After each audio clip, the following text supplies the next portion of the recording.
The music was too loud, the lights too bright, and the alien diplomats too drunk. That's what I remember thinking as I nursed my third, or was it fourth glass of Terran whiskey at the edge of the ballroom. The peace celebration at Halcyon Outpost had been going on for 6 hours, and my face hurt from forcing diplomatic smiles. My name is Jason Hale, and 3 months ago, I was crawling through the mud on Kepler 442b, trying not to get my head blown off by plasma fire. Now, here I was, stuffed into a dress uniform that didn't quite fit right, playing translator for a bunch of politicians who'd never seen a battlefield. The irony wasn't lost on me. They'd pulled me from my engineering unit because I had a gift for languages and could speak passable Jarkonian. Gift. Right. More like a curse that got me reassigned from honest work to this circus. The Rift Wars had ended 43 days ago. 43 days since humanity and the Jarkonian Alliance decided that maybe, just maybe, we'd killed enough of each other. The official death toll stood at 800 million across 17 systems. Unofficial estimates ran much higher. But hey, now we were all friends. Right, pass the champagne and pretend the last decade didn't happen. I was about to slip out to my quarters when I saw her. She moved through the crowd like water through rocks fluid. Inevitable, impossible to ignore. Her skin had that distinctive blue-silver shimmer that marked her as Jarkonian nobility. But there was something different about her. While the other aliens maintained their rigid formality, she laughed. Actually laughed, throwing her head back as some human admiral told what was probably a terrible joke. Our eyes met across the room. Amber. I realized her eyes were amber, not the typical violet of her species. She tilted her head slightly, a gesture I'd learned meant curiosity among her people, and started walking toward me. "You're hiding," she said in accented but perfect English when she reached me. No introduction, no diplomatic pleasantries. "I'm observing," I corrected, taking another sip of whiskey. "Liar," she smiled, revealing teeth that were just a bit too sharp to be human. "You hate this as much as I do." "And what makes you think you know what I hate?" She leaned against the wall beside me, close enough that I could smell something like cinnamon and ozone. "Because you've been standing in the same spot for 2 hours. You've refused 6 invitations to dance, and you keep checking the exits like you're planning an escape route. Maybe I'm just antisocial. Maybe." She plucked the glass from my hand and took a sip, her nose wrinkling. "How do you drink this poison?" "Practice. Years of practice." I took my glass back. "You know, a year ago, this conversation would have ended with one of us dead. A year ago, you wouldn't have been interesting enough to talk to." The casual arrogance should have annoyed me. Instead, I found myself fighting a smile. "Jason Hale," I finally offered. "Lyra. Just Lyra. No clan name, no titles. That should have been my first warning." We talked for another hour, hidden in our corner while the party swirled around us. She had a sharp wit and an even sharper tongue, mocking the pompous displays of both human and Jarkonian officials with equal enthusiasm. When she laughed, really laughed, not the polite tittering expected at these events, her whole body shook with it. "Did you know," she said, gesturing at a group of human diplomats, "that your Ambassador Reeves spent 3 hours this morning practicing his pronunciation of our greeting, only to completely butcher it anyway? Did you know," I countered, "that your delegation's security chief has been trying to figure out if the canapes are poisoned for the last 40 minutes? They're not, are they?" "No, but watching him sweat has been the highlight of my evening." I paused. "Well, second highlight now." She looked at me then. Really looked at me. And something shifted in those amber eyes. "You're not what I expected from a human soldier. Former soldier. Now I'm just a glorified dictionary with PTSD. Still," she moved closer, and that cinnamon scent grew stronger. "Dance with me." "I don't dance." "Tonight you do." She pulled me onto the floor before I could protest further. The band was playing something slow and vaguely universal, the kind of music designed to offend no species in particular. Lyra's hand was warm in mine, her other hand on my shoulder. We were roughly the same height, which meant I could see the flecks of gold in her amber eyes. "This is a terrible idea," I muttered as we swayed. "The worst," she agreed, but didn't let go. The next few hours blurred together. More dancing, more drinks. She introduced me to something her people called ghost wine that made my head spin, and colors seem brighter. We escaped to one of the observation decks, watching stars wheel slowly past as the station rotated. She told me about her home planet's 3 moons. I told her about Earth's oceans, which fascinated her. Apparently large bodies of water were rare in Jarkonian space. "Show me," she said suddenly. "What?" "Your quarters. You must have pictures, videos. Show me these oceans." Looking back, I should have known. Should have seen the signs. But the ghost wine was singing in my blood, and she was beautiful in that alien way that made my human brain short-circuit. And I was so tired of being alone. My quarters were small, standard military issue. She didn't seem to care, immediately drawn to the hollow display on my desk, showing images from Earth. She cycled through them with childlike wonder: the Pacific at sunset, the Atlantic during a storm, the bioluminescent waters of Puerto Rico. "It's beautiful," she breathed. "All that water, just free, open." "You've never seen an ocean." She shook her head. "My world is all mountains and crystal forests. Water is precious, contained." She turned to me. "Take me there someday." "To Earth, your father would probably—" I stopped. "Wait, your father?" She was already kissing me. I'd like to say I resisted, that I thought about the implications, the politics, the sheer insanity of it. But her lips were soft despite those sharp teeth, and she tasted like ghost wine and danger. And it had been so long since anyone had touched me with anything other than medical professionalism. "Lyra," I managed when we broke apart. "We can't—" "Why?" Her hands were on my chest, fingers tracing the edges of old scars through my shirt. "Because a year ago we were enemies. Because our species have different DNA. Because someone, somewhere, decided this was forbidden. All of the above." She laughed, low and throaty. "You humans, so concerned with rules." She kissed me again, deeper this time. "Don't you ever just want—" I did want— God help me. I wanted her more than I'd wanted anything in years. Maybe it was the alcohol. Maybe it was the loneliness. Maybe it was just her. But when she pulled me toward the narrow bed, I followed. The next morning came too soon and too bright. I woke to an empty bed and a pounding headache. For a moment, I thought I'd dreamed it all: the party, the dancing, Lyra. Then I saw the note on my pillow, written in elegant script. "Thank you for showing me the oceans, L." I should have felt relieved. A one-night stand with an alien, even a beautiful one, was complicated enough without morning after awkwardness. But instead, I felt empty, like something important had just slipped through my fingers. I dragged myself to the shower, trying to wash away the lingering scent of cinnamon and the memory of amber eyes. I had duty in an hour, another thrilling day of translating trade negotiations. Life would go on. The night with Lyra would fade into just another story, another what-if in a life full of them. 3 weeks passed.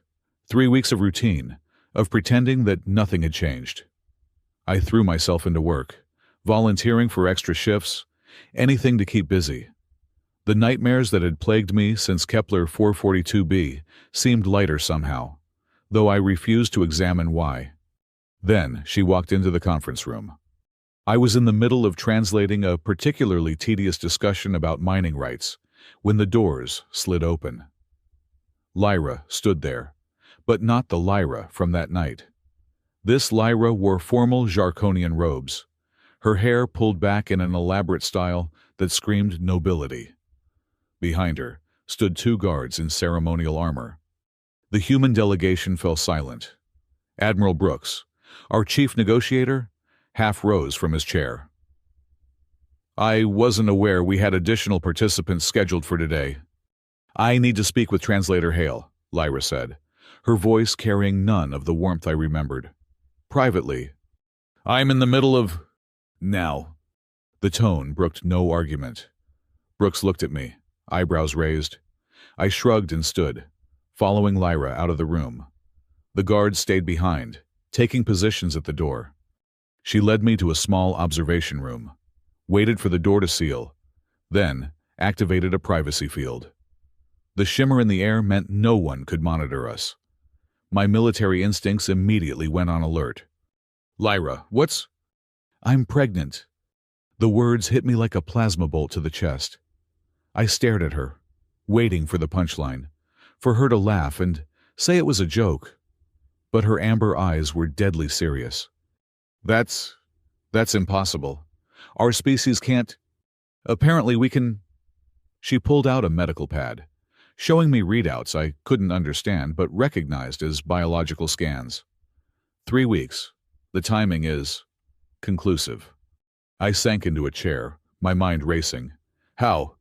I've been asking myself the same question. Our scientists say it should be impossible. The genetic barriers alone. She trailed off, then straightened. But that's not why I'm here. It's not. My father knows. If her pregnancy announcement was a plasma bolt, this was a nuclear strike. Your father?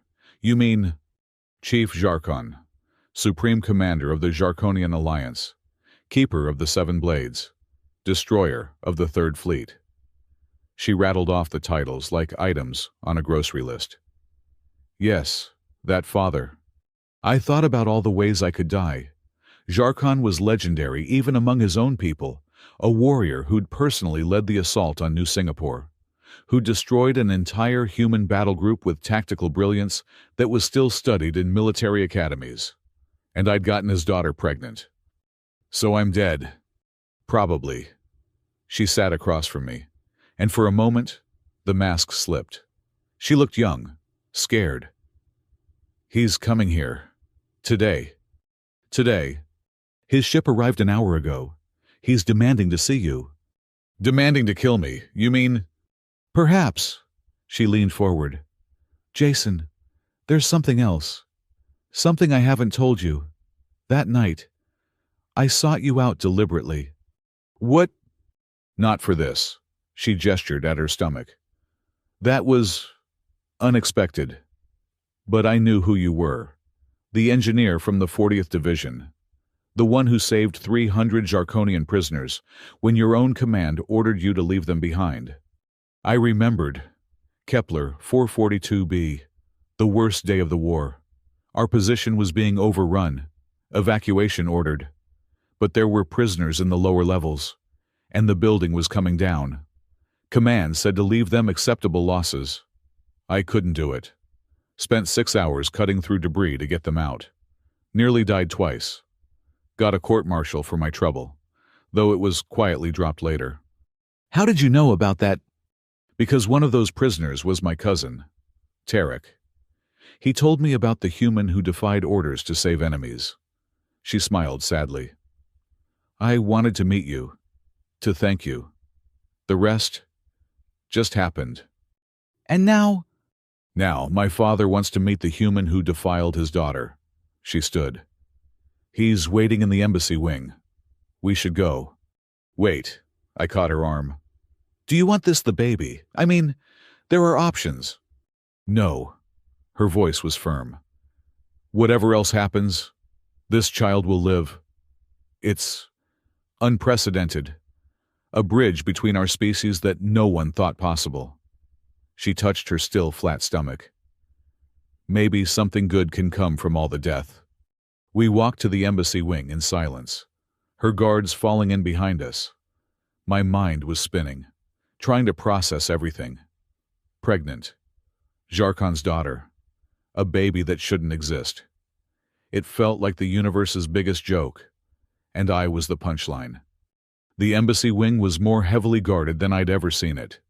Jarkonian warriors in full battle armor lined the corridors. Weapons not quite pointed at me, but definitely ready. They knew. Everyone knew. I could see it in their eyes, part curiosity, part disgust, part something I couldn't identify. The doors to the main chamber opened, and there he was. Chief Jarkon stood nearly 7 feet tall, his blue-silver skin marked with ritual scars from 100 battles. His violet eyes, so different from his daughter's amber, fixed on me with an intensity that made my bones ache. He wore ceremonial armor that probably weighed more than I did, and his hand rested on the hilt of a blade that had supposedly killed 1,000 enemies. Jason Hale. His voice was deep, resonant, designed to carry across battlefields. You are the human who touched my daughter. There were probably a dozen diplomatic ways to respond. I went with honesty. Yes. You are also the human who saved Tarek and 300 others of my people. Yes. He studied me for a long moment. The tension in the room was thick enough to cut. Finally, he spoke again. By our laws, I should kill you. Slowly, painfully. Make an example of what happens to those who dare touch what is mine. Father Lyra started. Silence. He didn't look at her, kept his eyes on me. But these are not normal circumstances. The child you've created, this impossible child, changes everything. He stepped closer, and I forced myself not to step back. Our scientists have confirmed it. The pregnancy is real, viable. The first human Jarkonian hybrid. Do you understand what this means? Honestly, no. That earned me a slight smile. Just a twist of his lips. It means, Jason Hale, that you are now bound to us. To her. To our people. He drew his blade not to attack, but to lay it on the table between us. By ancient law, the father of a Jarkonian's child becomes family, becomes protected, becomes my son. The room went absolutely silent. Even the guards seemed to stop breathing. What? You will marry my daughter. You will raise this child. You will be the bridge between our peoples that this peace treaty pretends to be, but isn't.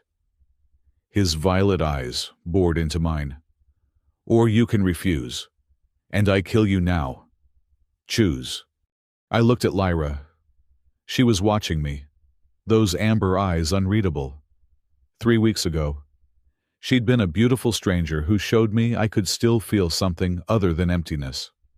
Now she carried our impossible child, and her father, the terror of human nightmares, was calling me son. Can I have a minute to think about it? Jarkon laughed. Actually laughed. A sound like boulders tumbling down a mountain. You have courage, human. Stupid, but courageous. He sheathed his blade. You have one day. Decide by tomorrow's sunset, or I decide for you. He swept out of the room, his guards following. Lyra and I were left alone. Well, I said after a moment, that went better than expected. She stared at me. Better he just gave you an ultimatum, marry me or die. Yeah, but I expected to die immediately. So this is definitely an improvement. I slumped into a chair. Your father has a hell of a way of proposing. This isn't funny, Jason. It's a little funny. I mean, come on. 3 weeks ago I was nobody. Now I'm potentially the son-in-law of humanity's former worst enemy, father to an impossible baby, and apparently the universe's least likely diplomat. I looked up at her. How are you so calm about this? I'm not. She sat beside me, and for the first time since she'd walked into that conference room, she seemed vulnerable. I'm terrified. This child shouldn't exist. We shouldn't exist. Everything about this is wrong according to everything we know. But when I found out, when I saw that first scan, she touched her stomach again. I felt hope. For the first time since the war started. I felt like maybe there could be something after all the killing. And if I say no, if I choose death over marriage, She was quiet for a moment. Then you're not the man who saved 300 enemies because it was right. And I was wrong about you. We sat in silence, the weight of the situation settling over us like a shroud. Outside the observation window, stars wheeled slowly past, indifferent to the drama playing out on this tiny station. I need to think, I finally said. You have until tomorrow. She stood to leave, then paused. Jason, that night, did it mean anything to you, or was I just another warm body in a cold universe? I thought about lying. It would be easier. But looking at her, seeing the vulnerability she was trying so hard to hide, I couldn't do it. It meant something. I don't know what yet, but something. She nodded and left, leaving me alone with my thoughts and the impossible choice ahead. I didn't sleep that night. Instead, I walked the station, trying to make sense of everything. The corridors were mostly empty. News had spread, and people gave me a wide berth.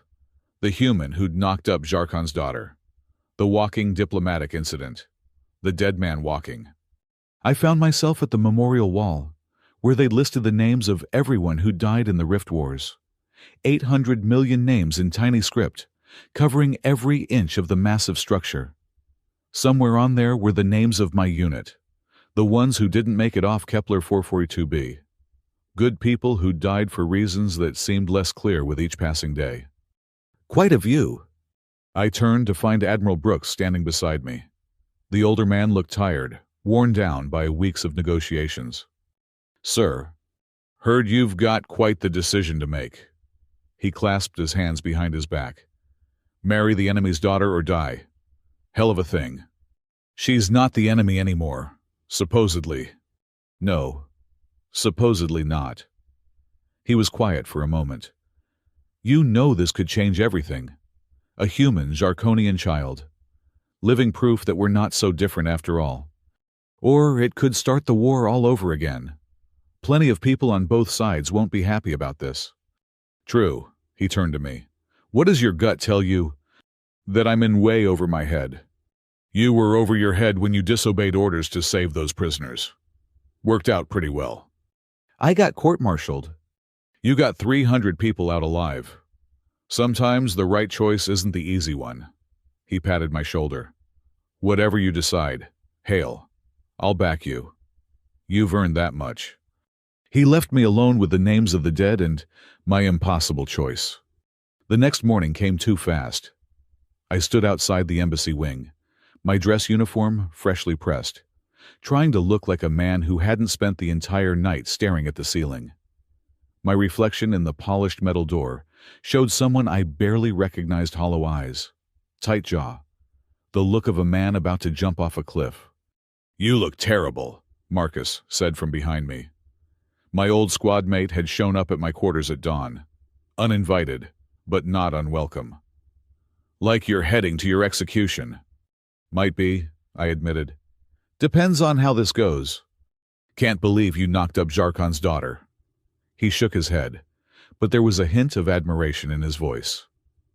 Of all the stupid, insane things you've done, Hale, this takes the prize. It wasn't exactly planned. Nothing with you ever is. He clapped me on the shoulder. For what it's worth, Sarah thinks you should do it. Says any kid with your stubborn streak and alien nobility in their blood could unite the galaxy. Sarah, Marcus's wife, the optimist. She hadn't seen what we'd seen. Hadn't held dying friends while plasma fire turned the sky green. But maybe that's what we needed now, people who could still hope. The doors opened before I could respond. Lyra stood there, wearing a different set of formal robes, these in deep purple with silver threading. She looked regal, untouchable. Nothing like the woman who'd laughed at my bad jokes 3 weeks ago. It's time, she said simply. The chamber was fuller than yesterday. Chief Jarkon sat on what could only be described as a throne, surrounded by his advisors. On the other side, Admiral Brooks led a contingent of human officials. The tension was thick enough to swim through. Jason Hale, Jarkon's voice filled the space. Have you made your decision? I stepped forward, aware of every eye on me. I have questions first. A murmur ran through the Jarkonian delegation. Nobody questioned the chief. Speak, he said, and I couldn't tell if he was amused or annoyed. If I agree to this, what exactly am I agreeing to marriage by your laws or ours? Where would we live? How would we raise a child that belongs to both species and neither? I kept my voice steady. I won't sign up for something without knowing the terms. You dare negotiate with me? I dare ask for clarity. Sir, I added the honorific late, but I added it. Jarkon leaned back, studying me. You would live here, on Halcyon Station, neutral ground. The child would learn both cultures, both languages. As for marriage, he gestured to one of his advisors, who stepped forward with a data pad. A binding ceremony recognized by both governments, the advisor explained. Unprecedented. But then, so is the situation. And Lyra, I looked at her. What does she want? I am not consulted in such matters, she said. But there was something in her eyes. A challenge, maybe, or a plea. Well, I'm consulting you now. Do you want this? The room went silent again. In Jarkonian culture, apparently, women of nobility weren't asked their opinions in public. But I was human, and if I was going to do this, I was going to do it my way. Lyra lifted her chin. I want our child to live. I want them to have a chance at a future without war. If that means binding myself to you, then yes, I want this. Not exactly a declaration of love, but honest. I could work with honest. Then I accept, I said, turning back to Jarkon. I'll marry your daughter. I'll raise our child. I'll be your bridge between species. And my son, Jarkon added. You forget that part. By our laws, you become family. My family. With all the protection and obligation that entails. What obligation? He smiled, showing teeth. You'll learn. The ceremony was set for 3 days later. 3 days to plan an interspecies wedding that would either herald a new age of peace or spark renewed conflict. No pressure. I was assigned quarters in the embassy wing.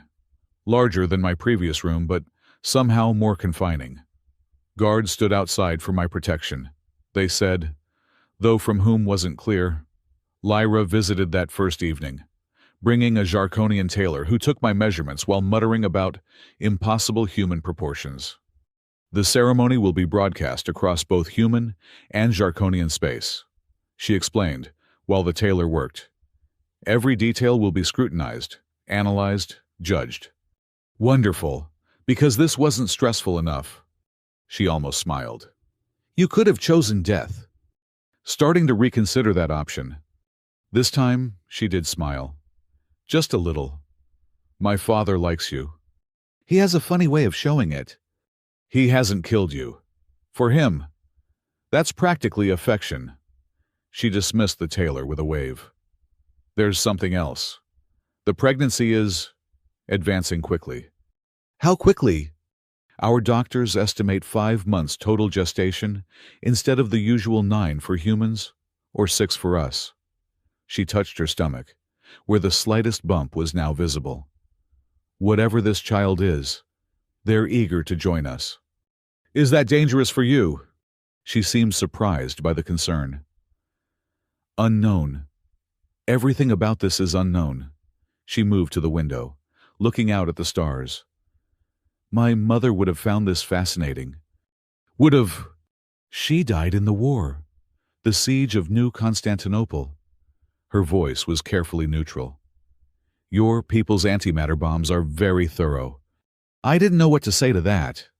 Sorry seemed inadequate when we'd both lost people to each other's weapons. What was she like? I asked instead. Brilliant. She was a geneticist. Actually, ironic considering. She turned back to me. She would have liked you, I think. She always said humans were more interesting than we gave them credit for. My parents would have been horrified, I admitted. They died hating your people. Never got to see the war end. And now their son is marrying one of us? Life's funny that way. We stood in awkward silence for a moment. Then, she moved toward the door. The ceremony will follow both traditions. You'll need to choose a second someone to stand with you. And you'll need to learn the words in Jarkonian. Perfect pronunciation, or the marriage won't be legally binding by our laws. Of course it won't. I rubbed my face. Anything else? Yes. She paused at the door. Thank you for choosing this. You didn't have to. Yeah, I did. When she looked confused, I explained. That night, you asked if I ever just wanted something. I want our kid to have a chance. Even if everything else is insane, I want that. She nodded and left. I spent the next 3 hours practicing Jarkonian wedding vows, mangling the pronunciation badly enough that the guards outside probably thought I was being tortured. The second day brought complications. A group of human protesters had gathered outside the station's main dock, broadcasting demands that I be tried for treason. Race traitor was one of the politer things they called me. On the Jarkonian side, 3 noble houses formally protested the marriage, claiming it diluted their bloodlines. Ignore them. Admiral Brooks advised during a strategy meeting that felt more like planning a military operation than a wedding. Extremists on both sides will always find reasons to hate. Easy for you to say, I muttered. You're not the one getting death threats. Actually, I am, he said mildly. For allowing this to happen. My favorite is the one that promises to space me using my own intestines as a rope. Creative. I thought so. Marcus agreed to be my second, despite the risk to his own reputation. Someone needs to make sure you don't trip over your own feet, he said. Plus, Sarah would kill me if I missed this. She's already planning the baby shower. It's not even born yet. Details. The night before the ceremony. I couldn't sleep again. I wandered the station, ending up in the observation deck where Lyra and I had watched stars that first night. She was already there, still in her formal robes but with her hair down, looking more like the woman I'd met at the party. Couldn't sleep either, I asked, joining her at the window. The baby is restless. She placed a hand on her stomach, which had grown noticeably in just 2 days. They have strong opinions already. Wonder where they get that from. Both of us. Probably. She glanced at me. Are you ready for tomorrow? I've memorized the vows in 3 languages, practiced walking in ceremonial boots that don't fit, and learned 17 different ways to properly hold your hand during the binding ritual. So no. Not really. She laughed softly. You know what the worst part is? Everyone thinks this is about politics. About the treaty, the alliance, the symbolism. Isn't it? Maybe for them.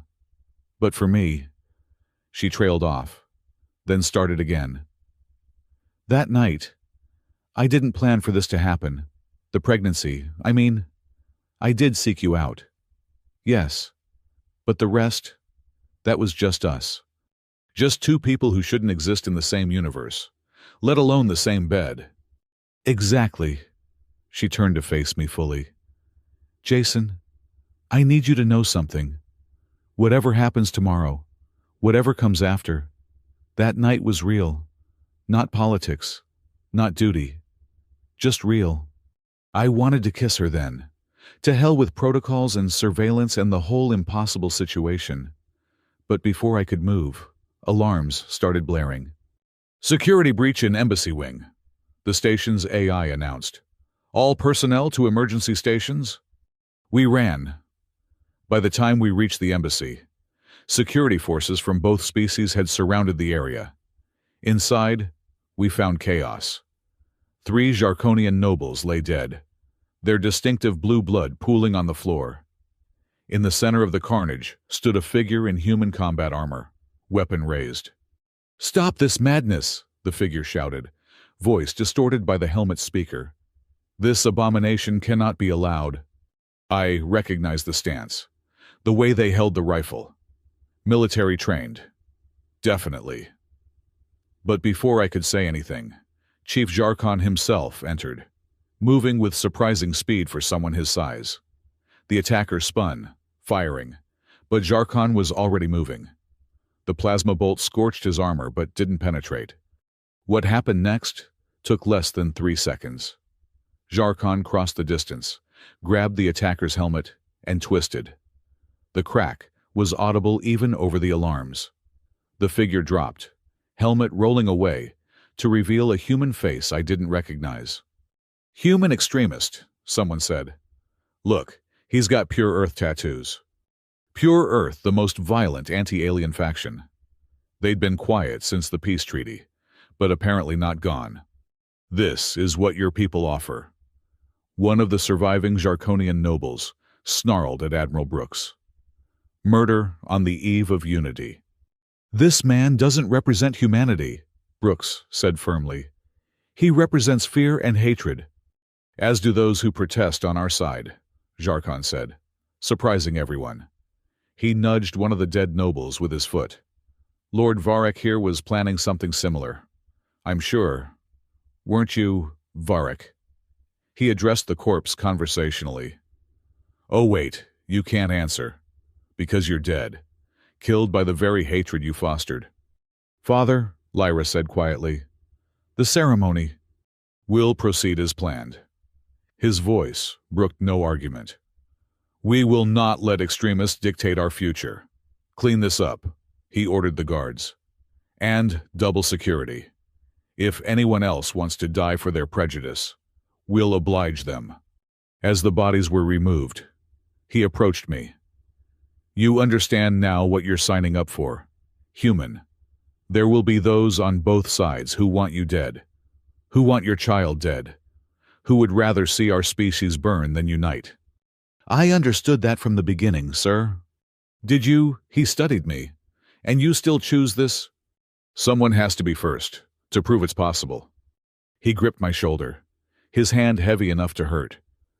"Then tomorrow, you truly become my son. Try not to die before then." The rest of the night passed in a blur of increased security, revised protocols, and hushed conversations. Marcus found me just before dawn, bringing coffee that tasted like recycled air, but was better than nothing. "Hell of a bachelor party," he said. "Could have done without the attempted murder. Builds character." He was quiet for a moment. "You know this is just the beginning. Right, every extremist in known space is going to paint a target on your back. And Lyra's, and our kids?" "Yeah," he sipped his coffee. "So why do it—" I thought about it. Remember Kepler 442b that last day? How could I forget? When I was cutting through that debris, trying to get to those prisoners, I kept thinking, this is insane. They're the enemy. My own people are shooting at me for doing this. But I couldn't stop. Because if we can't see each other as people, even in war, then what's the point of peace? And now I'm going to marry one of them, have a kid with her. And maybe, just maybe, that kid will grow up in a universe where Kepler 442b never happens again. Marcus raised his coffee cup. "To impossible kids and insane hopes." To insane hopes. The ceremony itself was a fever dream of mixed traditions. I wore a hybrid uniform that incorporated elements of both human and Jarkonian formal wear, feeling like a decorated peacock. Lyra's dress was stunning flowing fabric that shifted between silver and purple depending on the light, with geometric patterns that told the history of her clan. The crowd was equally mixed, with careful seating arrangements to keep potential troublemakers apart. Security was visible and heavily armed. Nothing says wedding like snipers on the balconies. Admiral Brooks officiated for the human portion, reading words about unity and commitment that felt weighted with extra meaning. Then came the Jarkonian section, where I had to recite the vows I'd practiced. My pronunciation was probably still terrible, but I got through it without starting an interstellar incident. The binding ritual involved wrapping our wrists together with cords from both worlds, earth silk and Jarkonian crystal fiber. As they wound around us, I caught Lyra's eye. She looked as terrified as I felt, which was oddly comforting. By the laws of Earth and the traditions of Jarkon, you are bound, the officials announced together. May your union bring peace to both our peoples. The kiss was awkward. How do you kiss someone with slightly different mouth anatomy while the entire galaxy watches? But we managed, and the crowd applauded with varying degrees of enthusiasm. The reception was even more surreal. Humans and Jarkonians mingling, trying each other's food, making stilted conversation. I watched it all from the head table, Lyra beside me, both of us playing our parts. "How do you feel?" she asked quietly during a lull. Like I just signed my own death warrant in front of a live audience. So romantic, but she was smiling slightly. The baby seems calmer now. I think they approve. Of their parents being married. Of their parents choosing hope over fear. Chief Jarkon approached then, carrying 2 cups.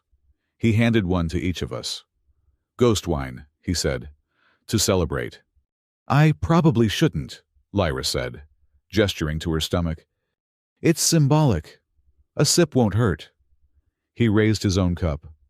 "To my daughter and her husband, may you survive what comes next."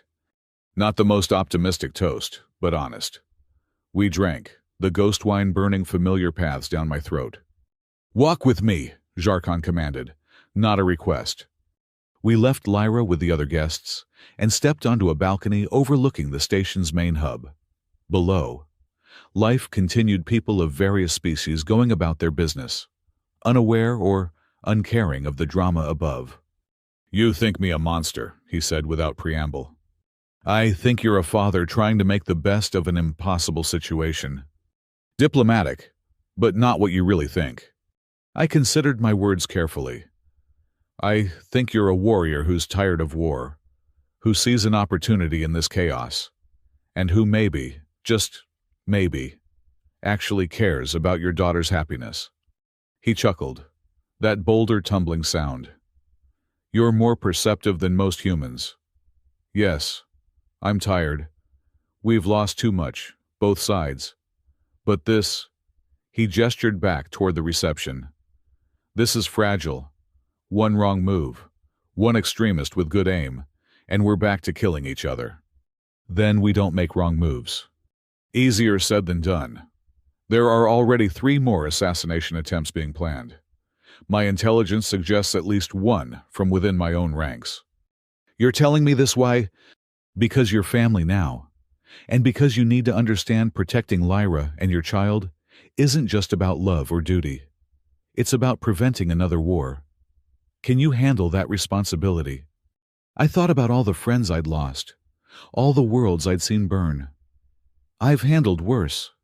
"No," he said simply. "You haven't. But you will learn." We returned to find the reception winding down. Lyra looked exhausted, the pregnancy clearly taking its toll.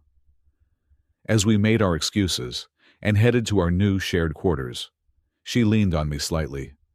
"Thank you," she said once we were alone. "For what?" "For not running when my father tried to scare you." "Oh, I'm terrified. Just too stubborn to show it." She sat on the bed, our bed now, and looked up at me. "So what happens now?" Now, I sat beside her, careful to maintain some distance. We were married, but still essentially strangers. Now we figure out how to be married, have a baby that shouldn't exist, and try not to start another war. "Simple enough," she yawned, then looked embarrassed. "Sorry. The baby takes so much energy." "Sleep. We can figure out the rest tomorrow." She curled up on one side of the bed, still in her wedding dress. I took the other side, staying on top of the covers. It wasn't romantic or passionate. It was 2 exhausted people trying to navigate an impossible situation. But as I lay there, listening to her breathing even out into sleep, I felt something I hadn't experienced in years. Not quite hope, but the possibility of it. Our child would be born into a universe still divided, still dangerous. But they would also be proof that division wasn't permanent, that 2 species who'd spent a decade trying to exterminate each other could create something together. The next morning brought new challenges. News of our marriage had spread across both human and Jarkonian space, with reactions ranging from celebration to calls for our execution. Someone had leaked footage of the assassination attempt, which only fueled the fire. "Congratulations," Marcus said, showing me his datapad. "You're trending on every network. Race traitor weds alien princess is the most popular headline." Charming. Could be worse. The Jarkonian press is calling you the defiler of royal blood. Much better. Lyra joined us for breakfast, looking greener than usual. "Morning sickness," she explained, then added, "Apparently it's worse with hybrid pregnancies." "Is there anything that isn't worse with hybrid pregnancies?" I asked. "The baby will be stronger," she said. "Hybrid vigor, our doctors call it. The best of both species." "Or the worst," Marcus muttered, then quickly added, "Not that your kid will be anything but perfect." "Smooth recovery," I said. We were interrupted by an urgent summons from Admiral Brooks. When we arrived at his office, we found him in heated discussion with several other human officials. "Ah, the newlyweds," he said, though his smile was strained. "We have a situation." "Another assassination attempt," I guessed. "Worse. The Earth Senate is calling for your arrest and extradition. They claim your marriage violates the Genetic Security Act." "The what now?" "Legislation passed during the war to prevent biological warfare through interspecies breeding." He rubbed his temples. "It was meant for bioweapons, not this. So they want to arrest me for getting married. And for endangering humanity's genetic integrity, yes." Lyra stepped forward. "If they arrest Jason, the Jarkonian Alliance will consider it an act of war." "Which is exactly what the extremists want," Brooks said. "We're trying to negotiate, but Earth's government needs to save face," I finished. "They can't look weak on interspecies relations." "Essentially. So what do we do?" Brooks looked tired. "For now, nothing. Stay on the station, stay visible, stay alive. Every day you're here, living peacefully, is a day that proves the extremists wrong." Easier said than done. Over the next week, the situation escalated. Protests on Earth grew violent. 3 human colonies threatened to secede if my marriage was recognized. On the Jarkonian side, 2 noble houses formally challenged Jarkon's decision to accept me as family. Through it all, Lyra and I tried to build something resembling a marriage. We shared meals, learned each other's habits, argued about baby names. She taught me Jarkonian poetry. I introduced her to human music. We were roommates playing at being spouses, both aware of the artificiality but trying anyway. Then came the night everything changed again. I woke to find Lyra in pain, curled on the bathroom floor, blue blood staining her nightgown. "The baby," she gasped. "Something's wrong." The medical bay was chaos. Human and Jarkonian doctors shouted over each other, neither species fully understanding what was happening to Lyra. I held her hand while she writhed on the biobed, her skin fluctuating between its normal blue-silver and an alarming pale gray. "The hybrid cells are destabilizing," Dr. Reeves, the human physician, said, reading scans that looked like abstract art to me. "Her body is rejecting the pregnancy." "No," the Jarkonian healer, Keeper Thrax, disagreed. "The child is adapting too quickly. It's drawing more resources than her body can provide." Which means what I demanded. They exchanged looks. Neither wanted to say it. "Which means," Lyra gasped between contractions, "we might both die." "That's not happening." I turned to the doctors. "Fix this. I don't care how." "It's not that simple," Reeves said. "We're dealing with completely unknown biology here. Any treatment could make things worse. Then we need someone who understands both biologies." An idea struck me. "Lyra, you said your mother was a geneticist. Are any of her colleagues still alive?" "Tarek," she managed. "My cousin. He studied under her before the war." "Tarek. the one I'd saved on Kepler 442b. I looked at Keeper Thrax. Get him here, now. He's 3 systems away. I don't care if he's in another galaxy. Get him here. Chief Jarkon arrived as they were stabilizing Lyra temporarily. He took in the scene, his daughter pale and suffering, me covered in her blood, the doctors looking helpless, and for the first time since I'd met him, he looked afraid. Report, he commanded. I explained what little we knew. He listened, then turned to his aide. Prepare my personal ship. We're getting Tarek. Sir, the journey will take 6 hours with the new jump drives. He looked at me. Can she last 6 hours? I looked at Lyra, who was barely conscious now. She'll last. She's stubborn. Like her mother. His voice caught slightly. Stay with her, human. You're the only thing keeping her fighting. He left, and I was alone with Lyra and the medical equipment keeping her stable. I talked to her, even when she couldn't respond. Told her about Earth's oceans again, about the time Marcus and I got lost in New Tokyo and ended up at a karaoke bar full of Martian miners. Anything to keep her anchored. The baby, she whispered during a lucid moment. If you have to choose... I'm not choosing. You're both living through this. Jason? No. We're not having this conversation. You promised to show me the crystal forests of your world. Our kid needs to see them too. With both parents. She squeezed my hand weakly. Optimistic fool. Yeah, well, you married me. 4 hours in.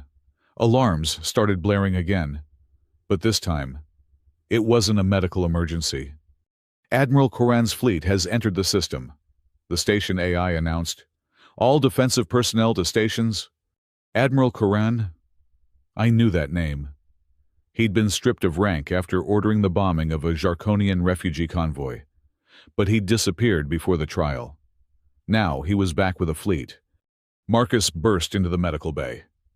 We've got problems. Koran's demanding the station hand over the abomination and its parents. He's got 12 ships. The station's defenses, 6 ships, and half of them are diplomatic vessels with minimal weapons. He looked at Lyra. How is she? Dying, unless her cousin gets here soon. I stood. Decision made.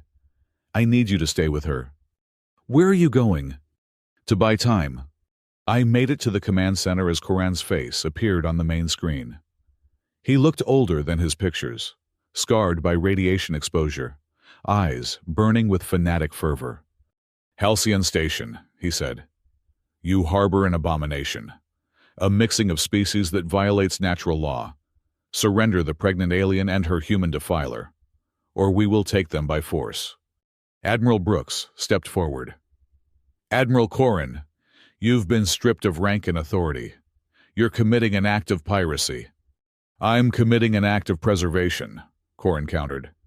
That child cannot be allowed to exist. It will contaminate both species, weaken us for the real war that's coming. What real war? I stepped into view of the camera. The one you're trying to start. His eyes fixed on me.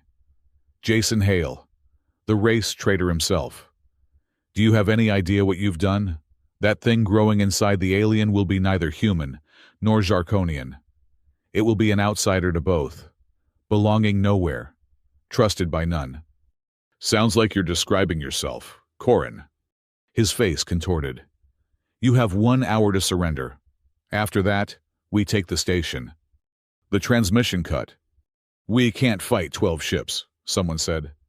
We can't surrender either, Brooks replied. Ideas. Stall, I said. Chief Jarkon will be back with reinforcements in 2 hours. How do we stall a fanatic with superior firepower? I thought about it. Give him what he wants, me. Absolutely not, Brooks said. Listen. He wants a symbol. The human who betrayed his species.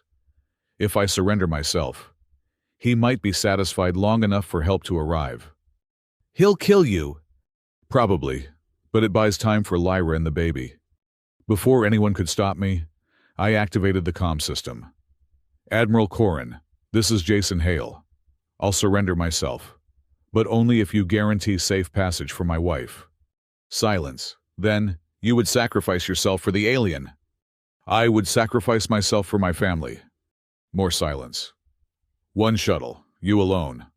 Any tricks and we destroy the station. I was heading for the shuttle bay when Marcus caught up. This is suicide. This is necessity. Lyra will kill me if I let you go. Lyra will be alive to kill you. That's what matters. He grabbed my arm. There has to be another way. In 2 hours. There will be. I just need to give us those 2 hours. I pulled free and kept walking. The shuttle was prepped and waiting. As I climbed in, I thought about leaving a message for Lyra. But what could I say? Sorry, I got you pregnant and started an interspecies incident. Thanks for the 3 weeks of impossible happiness. The flight to Karan's flagship took 10 minutes. 10 minutes to think about every choice that led me here. 10 minutes to accept that I probably wouldn't see my child born. Karan's ship was a retrofitted battlecruiser, scarred from dozens of engagements. The hangar was full of armed soldiers, all human, all wearing pure Earth insignia. They grabbed me the moment I exited the shuttle, restraining me with unnecessary force. Karan was waiting on the bridge. Up close, he looked even worse. Radiation burns covered half his face. His left eye was artificial, crude cybernetics, where his left arm should be. The famous Jason Hale, he said, circling me like a predator. Do you know what you cost me? Your sanity, apparently. He backhanded me, his cybernetic hand splitting my lip. My family was on Colony 7 when the Zharkonians attacked. My wife, my daughters, burned alive because we tried to coexist. So you became the monster you fought against. I became what was necessary. He activated a hologram showing Halcyon Station. Your alien whore is dying. You know. Our scans show massive biological distress. She'll be dead within the hour, along with your abomination. Her name is Lyra. I don't care what the alien calls itself. He turned to his crew. Prepare the main guns. We'll destroy the station as an example. You said you'd spare them if I surrendered. I said I'd guarantee safe passage for your wife. She'll be dead before we fire. I kept my word. I lunged at him, but his soldiers restrained me. He laughed, a broken sound. Did you really think I'd let any of you live? You're symbols of weakness, of surrender. When you're dead, both species will remember why we should stay separate. Sir, one of his officers interrupted. Incoming jump signature, it's big. On the screen, space tore open. But instead of Chief Jarkon's ship, something massive emerged. A dreadnought, but not of any design I recognized. It broadcast on all frequencies. This is the Joint Task Force Harmony. Admiral Korin, you are in violation of the Treaty of Halcyon. Stand down immediately. Joint Task Force, I'd never heard of it. Korin snarled. 1 ship against 12, they're bluffing. Then more jump signatures appeared. Ships emerged human and Zharkonian, flying in formation, dozens of them. Sir, we're being targeted by 43 vessels. That's impossible. They hate each other. Not anymore, I said, understanding. You united them. The common threat they needed to work together. The comm system activated. Chief Jarkon's face appeared, with Admiral Brooks beside him. Admiral Korin, this is your only warning. Release Jason Hale and surrender, or be destroyed. You work with the enemy, Koran screamed at Brooks. You betray your own species. The only betrayal here is yours, Brooks replied. You've become what we fought against a genocidal madman who can't see past his own hate. Koran turned to his weapons officer. Fire everything at the station. The officer hesitated. Sir, we'll be destroyed. Then we die as martyrs fire. The officer's hand moved toward the controls, then stopped. He pulled out a sidearm and pointed it at Koran. No, sir. We followed you because we believed in protecting humanity, not in murdering innocents. Others drew weapons. The bridge suddenly divided. Koran's loyalists faced off against those having second thoughts. Traitors, Corin pulled his own weapon. All of you, trait. I moved. My guards were distracted by the standoff. Their grip loosened. I broke free and tackled Coran, both of us crashing into the command console. His weapon went off, the energy blast searing past my head. We rolled, fighting for control of the gun. He was stronger with his cybernetics. But I had desperation. My wife was dying. My child might never be born. And this madman wanted to destroy it all, because he couldn't let go of his hate. The gun went off again. Corin stiffened, looking down at the smoking hole in his chest. You chose them. Over us? I chose the future over the past. He collapsed, and suddenly the bridge was very quiet. The officer who defied him looked at me, then at the view screen where the joint fleet waited. Stand down, he ordered. All weapons powered off. Transmit our surrender. I was back on Halcyon within minutes, running through corridors toward the medical bay. I burst in to find Lyra surrounded by doctors, including a Jarkonian.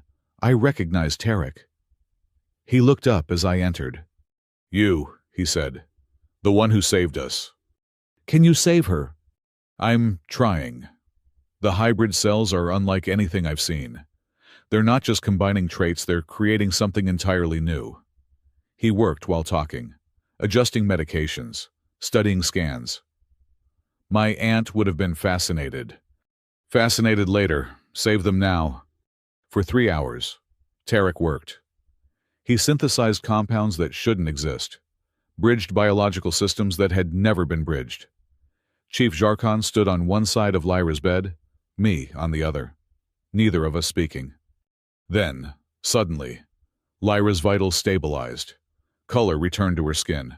She opened her eyes, focusing on me. You look terrible, she said weakly. You should see the other guy. I kissed her forehead, not caring who was watching. You scared me. The baby? Tarek checked his readings. Stable. Actually, more than stable. The crisis seems to have triggered an adaptation. The child's biology has found equilibrium. Meaning, Chief Jarkon said.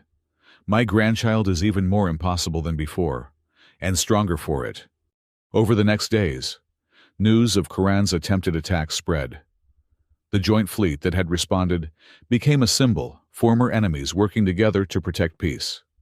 It wasn't perfect. There were still protests. Still, those who called for our deaths. But something had shifted. You know what this means. Admiral Brooks told me during a debriefing. You're not just a symbol anymore. You're a target for every extremist in known space. I've been a target since I said I do. This is different. Corin had followers, resources. Others will too. Then we'll face them, together. Lyra recovered slowly, but steadily. The pregnancy continued to be unusual. She craved human food one day, Jarkonian crystals the next. The baby's growth rate remained accelerated. Tarek estimated 3 more months until birth. Have you thought about names? Marcus asked during one of his visits. Lyra and I exchanged glances. We'd been avoiding that conversation. If it's a boy, my father will expect a traditional warrior name, she said. And if it's a girl, the same, we don't differentiate. Humans do, I said.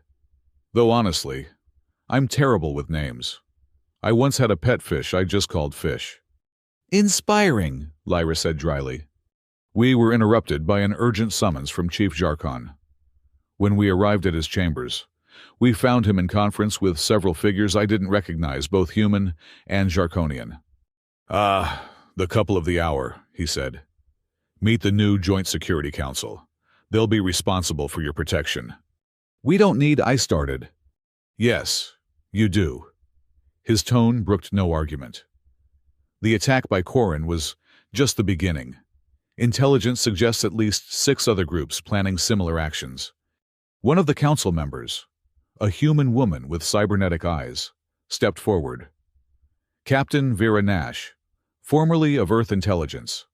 We've identified 3 human supremacist cells and 2 Jarkonian pureblood factions actively planning operations against you. 5 groups want us dead, Lyra asked. 5 groups that we know of, Nash corrected. The actual number is likely higher. Wonderful, I muttered. Any good news? Actually, yes, another council member said. This one a young Zarkonian, with unusual green markings. Public opinion is shifting. Your story, the romance, the baby. Standing against Corin, it's resonating with younger generations on both sides. We're not a story, Lyra said sharply. We're people. With respect, my lady. You're both. And stories have power. Over the following weeks, that power became evident. Messages poured in from across known space couples admitting to secret interspecies relationships. Young people asking for our blessing. Scientists wanting to study our child. We'd become, without meaning to, the face of a movement. I didn't sign up for this. I told Lyra one night as we lay in bed, her head on my chest, my hand on her growing belly. Which part, the marriage, the baby, or the death threats? The fame. I was happy being nobody. You were never nobody. You were the man who saved 300 enemies because it was right. She shifted to look at me. That's who I wanted to meet. That's who I fell into bed with. Fell into bed with? So romantic. Would you prefer engaged in passionate interspecies liaison with? Now you're talking. She laughed, then winced. The baby's moving. Here. She placed my hand where I could feel it, our impossible child, defying all logic and biology, alive and kicking. Strong, I said. Like their father. Smart, like their mother. Stubborn like both of us. God help the universe. A month later, Tarek called us in for an ultrasound.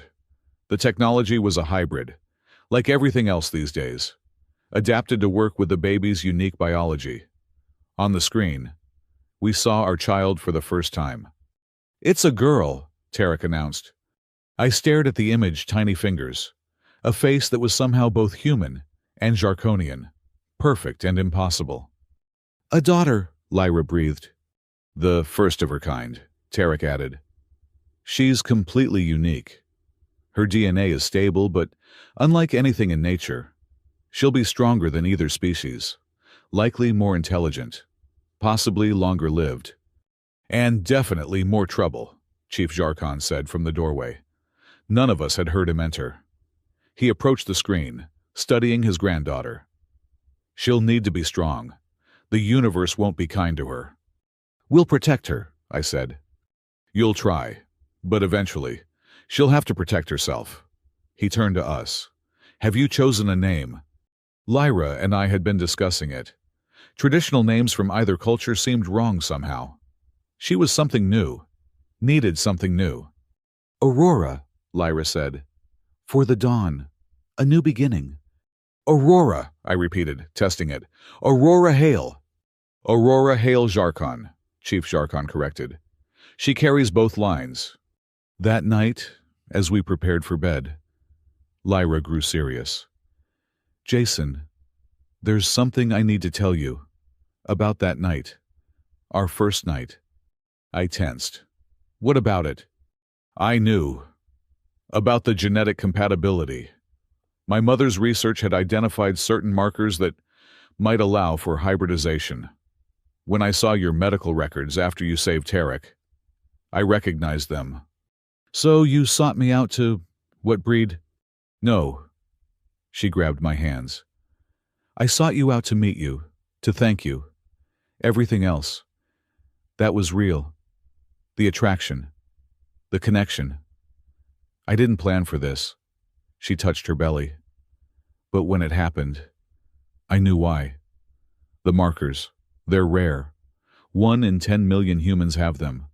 1 in 50 million Zarkonians. The odds of us meeting, of this happening. Astronomical? Destiny, she corrected. Or coincidence so unlikely it might as well be destiny. I processed this. Your father knew. Suspected. He's not stupid. When I got pregnant, he understood immediately. She searched my face. Are you angry? I'm Processing. You could have told me. Hey, nice to meet you. By the way, our DNA might be compatible for impossible hybrid offspring. Fair point. I pulled her close. It doesn't change anything. However it started. This is where we are. You're not angry. I'm married to alien royalty, about to be father to the first hybrid child, and living under constant death threats. Anger seems redundant. She kissed me, soft and sweet. I love you, you know. I didn't expect to, but I do. I love you too, despite the death threats. Or maybe because of them. Nothing like constant danger to spice up a marriage. 2 weeks before Lyra's due date, everything went wrong. I woke to alarms and explosions. The station shook, lights flickering. Lyra struggled to sit up beside me, her pregnant belly making movement difficult. What's happening? Before I could answer, our door burst open. Nash stood there, weapon drawn. We need to move, now. Who's attacking? I asked, pulling on clothes. Everyone. Pure Earth remnants. Zharkonian purists. Even some mercenaries. They've coordinated for maximum chaos. We ran, or in Lyra's case, Waddle ran through corridors filled with smoke and panicking civilians. Security forces engaged attackers at every junction. It was Kepler 442b all over again. Except this time I wasn't armed and my pregnant wife was the target. We made it to the emergency bunker just as another explosion rocked the station. Inside, Chief Zharkon was coordinating defenses, barking orders in multiple languages. Report, he demanded when he saw us. 17 breach points, Nash reported. They're not trying to take the station. They're trying to reach Lyra. Then they failed. This bunker can withstand. The lights went out. Emergency power kicked in a second later, bathing everything in red. On the security monitors, we could see attackers moving through the station with purpose. They knew exactly where they were going. Someone talked, I said. They have inside information. Impossible. Everyone here was vetted. A shot rang out. Nash crumpled, blue blood spreading from a chest wound. Behind her stood someone I recognized, one of the Zharkonian guards who'd been protecting us for weeks. For genetic purity, he said, raising his weapon toward Lyra. I moved without thinking, putting myself between them. The shot took me in the shoulder, spinning me around. I heard Lyra scream, heard Chief Zharkon's roar of rage. The traitor's head separated from his body before he could fire again. Jason, Lyra knelt beside me, pressing her hands to the wound. No. I'm okay, I lied. The wound was bad. I could feel it. Just a scratch. Medic, Zharkon bellowed. Where's the medic? Dead, someone reported. The attackers targeted medical first. Of course they did. Smart tactics. Take out medical, create chaos, strike at the target. I would have been impressed if I wasn't bleeding out. The baby, Lyra gasped suddenly, doubling over. Oh God, the stress. She's coming. Now I struggle to sit up. She has terrible timing. She gets it from you. Chief Zharkon took command. Seal this room. No one in or out. Tarek, you're a doctor. Yes. A geneticist, not an obstetrician. Close enough. Deliver my grandchild. What followed was the strangest, most terrifying hours of my life. Lyra in labor, while the station fell apart around us. Me bleeding from a plasma wound while trying to coach her through contractions. Chief Zharkon defending the door against waves of attackers. Tarek doing his best to manage a birth he was completely unprepared for. I can see her head, Tarek announced. Push. Lyra screamed, gripping my good hand hard enough to break bones. Outside, explosions grew closer. They've breached the outer corridor, someone reported. 5 minutes until they reach us. Then we have 5 minutes to meet my daughter, I said. Come on, Lyra. Show her how strong her mother is. She pushed. The universe narrowed to this moment, my wife, bringing our impossible child into a world that wanted her dead before she was even born. Then, cutting through the chaos, a sound I'll never forget, A baby's cry. She's here, Tarek breathed, lifting a squirming, screaming infant. She's perfect. She was 10 fingers, 10 toes, skin that shimmed between human pink and Jarkonian silver, eyes that were already open and aware amber, like her mother's, but with flecks of human green. Aurora, Lyra whispered, reaching for her. The door exploded inward. The attackers poured through the breached door, weapons raised. In that moment, time seemed to slow. Lyra clutched our newborn daughter, still covered in birth fluids. I was bleeding out, barely able to stand. Chief Jarkon stood between us and death, his ceremonial blade in hand, facing down a dozen armed extremists. The abomination dies now, the lead attacker shouted, raising his rifle. What happened next? I still can't fully explain. Aurora, less than a minute old, opened her mouth and screamed. But this wasn't a normal infant's cry. The sound hit the attackers like a physical force, a wave of pure sonic energy that sent them stumbling backward. Their weapons sparked and died. The lights flickered. What in the hell? I muttered. Chief Jarkon didn't waste the opportunity. He moved through the stunned attackers like death itself, his blade singing. In seconds, the immediate threat was neutralized, but we could hear more coming. We need to move, he said, not even breathing hard. That won't work twice. I can't, Lyra gasped. She was pale, exhausted from the birth. Take Aurora, take her and run. Not happening, I said, forcing myself upright despite the hole in my shoulder. We all leave, or no one does. You can barely stand. An explosion cut her off. The far wall buckled, and through the smoke stepped a figure I recognized with a chill. Admiral Corrin's second in command, Commander Reese. He was supposed to be in custody. Corrin's death didn't end this, he said, leveling a weapon at Aurora. The child cannot be allowed to... Marcus appeared behind him like a ghost, combat knife sliding between ribs. Reese dropped, gurgling. My old squad mate looked at me, grinning despite the blood on his face. Thought you could use backup. Brought friends. Behind him, human and Jarkonian soldiers flooded in the joint task force, fighting side by side. They formed a protective circle around us. Medical team, now, Marcus barked. We've got wounded.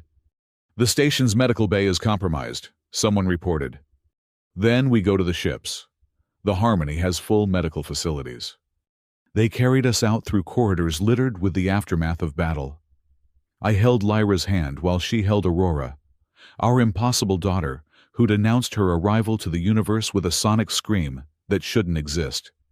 The medical bay on the Harmony was a marvel of integrated technology. Human and Jarkonian medical systems working in tandem. They treated my shoulder while Tarek tended to Lyra and Aurora. Our daughter was subjected to every scan imaginable. Remarkable, Tarek kept saying. Her vocal cords are completely unique. She can modulate frequencies that neither species can produce. And look at her neural activity. It's off the charts. Is she healthy? That's all I cared about. Healthy, she's perfect. Better than perfect. She's everything we theorized a hybrid could be and more. Chief Jarkon entered, still in his blood-stained armor. The station is secure. 43 attackers dead, 16 captured. They were well organized, well funded. He approached the incubator where Aurora lay, now cleaned and swaddled. Hello, granddaughter. She opened those impossible amber-green eyes and seemed to focus on him. A tiny hand escaped the swaddling, reaching toward his scarred face. She knows you, Lyra said softly. She knows family. He gently touched Aurora's hand with one massive finger. She'll need to be strong. This attack was just the beginning. Then we make her strong, I said. We teach her to fight. We teach her to unite, Lyra corrected. Fighting is what got us here. Over the next weeks, we stayed aboard the Harmony while Halcyon Station was repaired. News of Aurora's birth and her unique abilities spread across known space. The reactions were predictable wonder from some, fear from others, and fanatic hatred from the extremists who saw her as proof of contamination. But something else happened too. The joint task force that had saved us became permanent. The Harmony Initiative, they called it. Ships and crews from both species, working together, protecting the peace. And, at its heart, a baby who shouldn't exist. "She's become a symbol," Admiral Brooks said during a briefing. "Whether we wanted it or not, symbols can die," I pointed out. "People have to live. Then we make sure she lives, both as a symbol and a person." Easier said than done. The intelligence reports were disturbing. Pure Earth had fractured into cells, each more extreme than the last. The Zharkonian purists had done the same. And worse, some were starting to work together, united in their hatred of what Aurora represented. "They're calling themselves the True Path." Nash reported she'd survived her wound, though it had been close. "They believe Aurora is the harbinger of both species' extinction." "Because of one baby?" Lyra asked, nursing Aurora in the corner of the conference room. We'd given up on privacy. Every moment of our lives was now of galactic interest. "Because of what she represents. The merger of species. The end of genetic purity." Nash pulled up intercepted communications. "They're planning something big. We don't know what yet. But the chatter is unprecedented." 3 months passed in relative peace. Aurora grew faster than a human child, but slower than Zharkonian. She was alert, responsive, and eerily intelligent for her age. She rarely cried, except when she was angry. And then electronics tended to malfunction. "She's going to be a handful as a teenager," Marcus joked during a visit. "She's a handful now," I said, watching her somehow escape from her supposedly escape-proof crib for the 3rd time that day. Yesterday, she figured out how to override the lock on our quarters. She's 3 months old. And apparently a genius. I scooped her up, and she gurgled happily, patting my face with sticky hands. "Aren't you troublemaker?" It was almost possible to forget we were essentially prisoners on a warship, protected by an entire fleet, because half the galaxy wanted us dead. Almost. Then Lyra made a discovery that changed everything. "Jason, look at this." She was studying her mother's old research, something she did when she couldn't sleep. "These genetic markers you have, they're not random." "What do you mean?" My mother traced them back. They appear in specific bloodlines, always in times of great change. The humans who first achieved faster-than-light travel had them. The Zharkonians who united our warring clans. She pulled up a chart that hurt my head to look at. It's like evolution's backup plan. When species reach crisis points, these markers activate. Activate to do what? To create bridges, to force adaptation. She looked at Aurora, sleeping in her crib. "She's not an accident, Jason. She's evolution's answer to our war." That's insane. Is it? Look at her abilities. She can produce sounds that affect both species. Her neurons can process both thought patterns.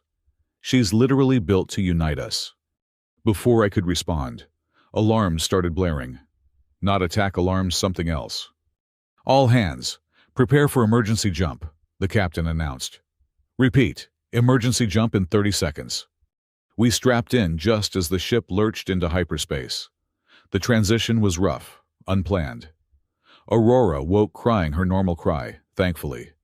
Not the electronic killing one. When we dropped back to normal space, the view screen showed something impossible. A planet that shouldn't exist, in a system that wasn't on any charts. "Where are we?" I asked Nash when she appeared at our quarters. "We don't know.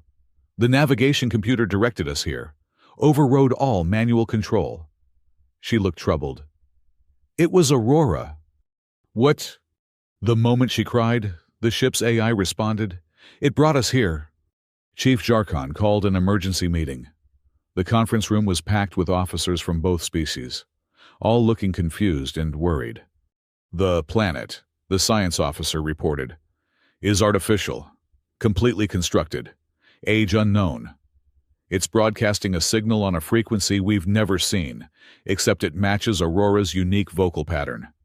Everyone looked at our daughter, who was contentedly chewing on a toy. "It's calling to her," Lyra breathed. "This place knows she exists." "That's impossible," someone protested. "She's 3 months old. How could anything—" "The markers," I interrupted, understanding. "Lyra, you said they appear at crisis points. What if they're not natural? What if someone put them there?" The debate raged for hours. Send a probe, ignore it, and leave. But the ship wouldn't respond to navigation commands. We were stuck until we investigated. Finally, Chief Jarkon made the decision. "We go down, small team. If this concerns my granddaughter, I want to know what it is." The team consisted of me, Lyra with Aurora, Chief Jarkon, Nash, and a small security detail. As our shuttle approached the planet, Aurora became increasingly active, reaching toward the view screen and making soft cooing sounds. The surface was covered in structures that defied classification, not quite buildings, not quite machines. They pulsed with a soft light that matched Aurora's unusual skin shimmer. "The architecture," Lyra whispered. "It's both human and Jarkonian, but ancient, impossibly ancient." We landed in what seemed to be a central plaza. The moment we stepped out, the structures began to glow brighter. Aurora laughed the first time we'd heard her truly laugh, and the sound echoed through the empty city. Then they appeared. Beings of light, neither human nor Jarkonian, but somehow both. They moved like liquid starlight, approaching slowly. I stepped protectively in front of Lyra and Aurora, but the beings stopped a safe distance away. One of them spoke, its voice resonating in our minds rather than our ears. "Welcome, Bridge Child. We have waited." "Who are you?" Chief Jarkon demanded. "We are what you will become. What you were meant to become, before fear divided you." Images flooded our minds. Humans and Jarkonians. Not as separate species, but as one people, exploring the stars together. Then the division, a war that split them into two species, each forgetting their common origin. "That's impossible," Nash said. "Our evolution, our planets." Seeded, guided, split apart to grow strong separately, meant to reunite when ready. The being focused on Aurora. "She is the proof. The markers we left in your genetics, waiting for the right moment, the right union." "You're saying we were one species?" I asked. "You are one species, temporarily divided. The Bridge Child begins the reunification." Aurora reached out toward the beings, and one reached back. When their fingers, or what passed for fingers, touched, the entire city blazed with light. Information poured into our minds, history, science, truth. Humans and Jarkonians were indeed one species, artificially divided millennia ago by these beings, the architects. They called themselves. The division was meant to create diversity, different approaches to survival and growth. But war wasn't part of the plan. We were supposed to reunite peacefully, naturally. "The war accelerated things," the architect explained. "The Bridge Child came earlier than predicted, but perhaps that is fitting. From conflict, unity." "Why should we believe you?" Chief Jarkon challenged. In response, the architect touched him. His appearance shifted for a moment. He looked completely human, then completely Jarkonian, then something in between. "Because the truth is written in your cells. Every one of you carries both heritages, simply expressed differently. So Aurora is what you all are, beneath the surface, the first to express both heritages fully." We stayed on the planet for 3 days, learning, understanding. The architects shared technology, knowledge, and most importantly, proof that could be verified. DNA analyses that showed the common origin, historical records that filled in gaps both species had in their histories. "This will change everything," Lyra said on our last night there. "Or nothing," I replied. People believe what they want to believe. The extremists will never accept this. No, but maybe their children will. Aurora slept between us, occasionally glowing softly, something she'd started doing after touching the architect. Our impossible daughter was even more impossible than we'd thought. She wasn't a hybrid. She was what we all were meant to be. When we returned to the fleet, the reaction was explosive. The data we brought was analyzed, verified, and re-verified.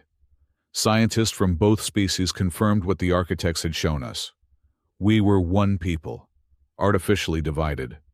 This is a lie. The transmission came from a new alliance, Pure Earth, and Jarkonian purists united. A deception to weaken us. The child is not a bridge, but a weapon. They called themselves the Divided Path now, rejecting unity, embracing the separation. Their numbers grew daily, fed by fear and centuries of hatred. We need to share this widely, Admiral Brooks argued. Let people decide for themselves. That could trigger another war, someone countered.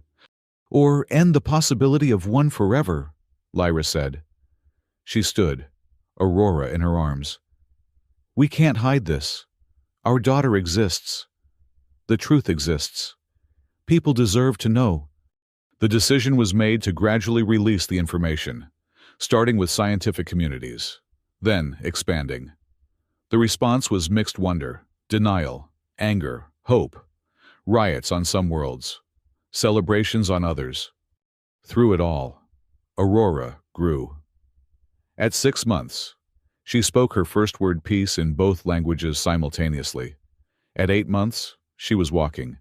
At 10 months, she solved a mathematical problem that had stumped both species scientists for decades, drawing the solution in crayon on the wall of our quarters. She's going to change the universe, Marcus said, watching her play with blocks that she'd somehow made levitate. She already has, I replied. But the divided path was growing stronger. They'd taken control of 3 colonies, declaring them pure zones, where the other species wasn't welcome. They were building a fleet, preparing for what they called the final separation. We have to stop them, Chief Jarkon said during a war council. They'll destroy everything we've built. How? Nash asked. They have popular support in many sectors. Military action would prove their point that unity is forced, not chosen. Then we don't use military action, Lyra said. We use Aurora. Absolutely not, I said immediately. She's a baby, not a weapon. Not as a weapon, as proof. Let people see her, meet her. She's not frightening, she's wonderful. And a target? She's already a target, at least this way. She's a target with purpose. The argument went on for hours, but eventually, Lyra won. A tour was arranged, carefully controlled, massively secured. Aurora would visit worlds from both species, letting people see the bridge child for themselves. The first stop was Earth itself, standing in the plaza where the war had started, holding my daughter while thousands watched. I thought about how far we'd come, from enemies to lovers to parents, to symbols of unity. Aurora looked out at the crowd with those impossible eyes and laughed. The sound carried across the plaza, and something remarkable happened. People laughed back. Human and Jarkonian children pushed forward to see her, their parents reluctantly following. A human girl, maybe 5 years old, reached up to touch Aurora's hand. She's pretty, the girl announced. Can she play with us? That simple question did more for unity than all the treaties and negotiations combined. Aurora wasn't a political statement or a genetic experiment. She was a baby who wanted to play. The tour continued for months. Not every stop was peaceful. There were protests, even attacks. But more often, there was curiosity, then acceptance, then hope. Children especially loved Aurora, who seemed to have an innate ability to make friends regardless of species. But the divided path was preparing their response. Intelligence reported massive ship movements, weapons stockpiling. They were going to make their stand. It came at Aurora's first birthday.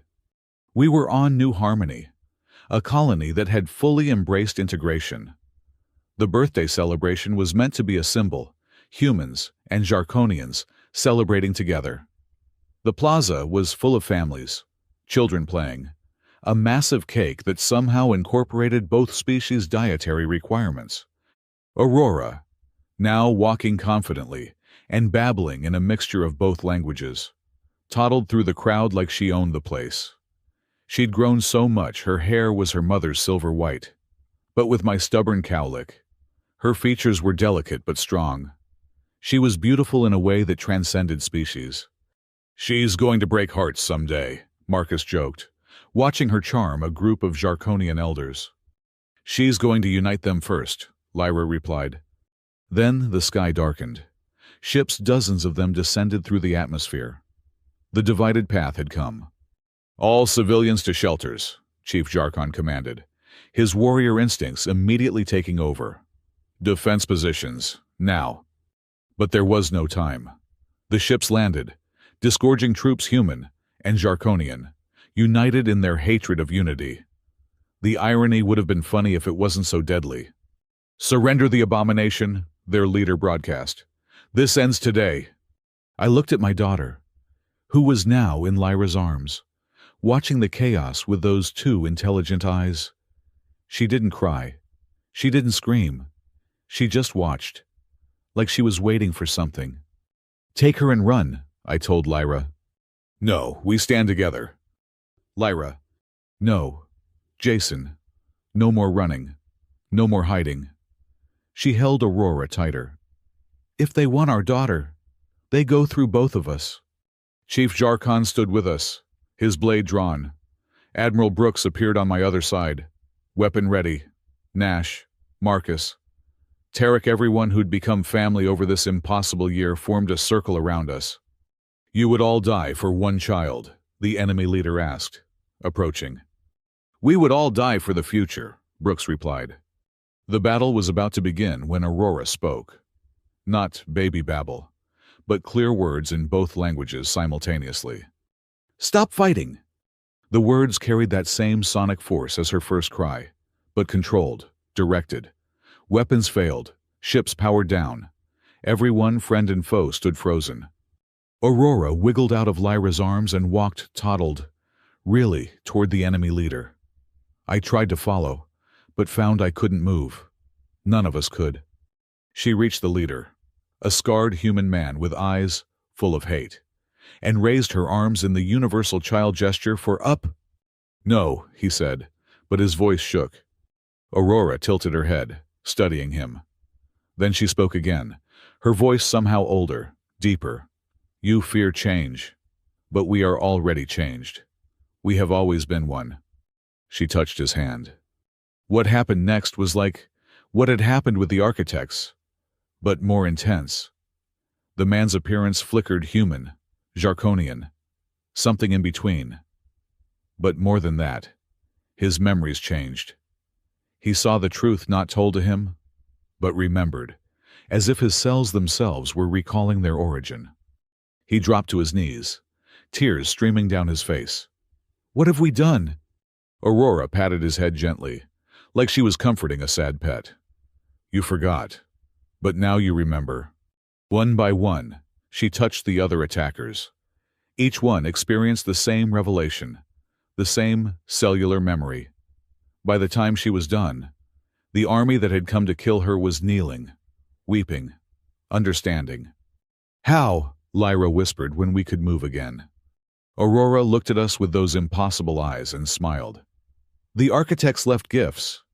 I'm learning to use them." She was 1 year old. The footage of that day spread across known space within hours. The bridge child, barely walking, ending a battle with a touch, making enemies remember they were family. It should have been terrifying. But Aurora's gentle handling of her power, her childlike comfort of those she'd changed, made it something else. Hope. The divided path collapsed within weeks. Not defeated, but transformed. Many of its members, after experiencing what their leaders had, became the strongest advocates for unity. Not political unity that would take generations, but genetic, spiritual unity. The recognition that we were one people with two expressions. She's too powerful, some argued. No child should have such abilities. They were probably right. But Aurora was careful with her gift, using it only when necessary. Most of the time, she was just a little girl who liked stories and hated vegetables, and had her father's stubborn streak and her mother's grace. "Do you regret it?" Lyra asked me one night, as we watched Aurora sleep. That night at the party. "Best terrible decision I ever made," I replied, pulling her close. "Though I could have done without the death threats and assassination attempts. But then, we wouldn't have the most interesting daughter in the universe." "True, though maybe the second most interesting would have been nice. Less pressure." She laughed. And I remembered why I'd fallen for her that first night. Not because she was beautiful, though she was. Not because she was exotic, though she was that too. But because she laughed like tomorrow might be better than today. Aurora stirred in her sleep, glowing softly. Our impossible daughter, bridge between worlds. Proof that enemies could become family. "What do you think she'll become?" Lyra asked. "Whatever she wants. That's the point, isn't it? We're giving her and everyone the choice we never had. To be unified. To be complete." A year ago, I'd been a broken soldier drinking bad whiskey at a party I didn't want to attend. Now I was a father, a husband, a symbol of unity I'd never asked to be. The universe was still dangerous, still divided in many ways, but it was also full of possibility. Aurora had taught us that. Our daughter, who shouldn't exist, proving that the impossible was just another word for unexpected. The war wasn't over, not the physical war. That had ended. But the war of ideas, of identity, that would continue for generations. But now, we had something we'd never had before. A future where human and Jarkonian were just words for the same people, temporarily separated, finding their way back together. All because of one night, one choice, one impossible child. Remember that night? How could I forget? It was the night everything changed. The night I met Lyra.